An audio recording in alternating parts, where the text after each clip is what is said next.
오늘 재판에서 특히 주목할 것은 직권남용의 범위를 넓혀서 유죄로 인정했다는 겁니다. 그동안 직무상 권한에 없던 일을 했다면 직권을 남용한 게 아니라 그냥 월권이라는, 그래서 무죄라는 판결이 전통처럼 이어져 왔는데 오늘 재판부는 월권도 직권남용이 될 수 있다고 판단했습니다. 이 판결이 앞으로 진행될 재판에도 적용될 수 있을지 이어서 곽동건 기자입니다. 사상 초유의 법관 탄핵 심판대에 세워진 임성근 전 부장판사. 박근혜 정부 시절 청와대가 서운해할 거라며 다른 판사 판결문을 고친 혐의에 1심은 위헌적이라면서도 무죄를 선고했습니다.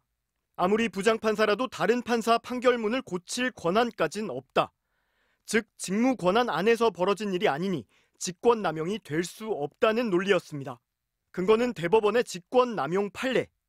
유죄 요건을 너무 엄격하게 따지다 보니 판사들만 이해하는 일반 법관정과는 동떨어진 판결이라는 비판이 쏟아졌습니다. 그런데 오늘 법원은 이처럼 재판 개입에 면죄부를 준 판결을 정반대로 뒤집었습니다.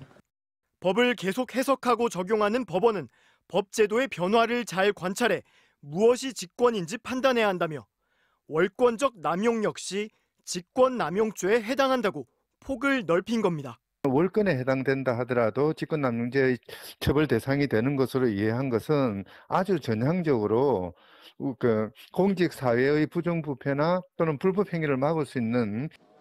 특히 법원은 1심 재판이 진행 중인 공범들, 박병대 전 법원행정처장과 임종헌 전 법원행정처 차장이 사법농단의 이른바 몸통이라는 점도 분명히 했습니다.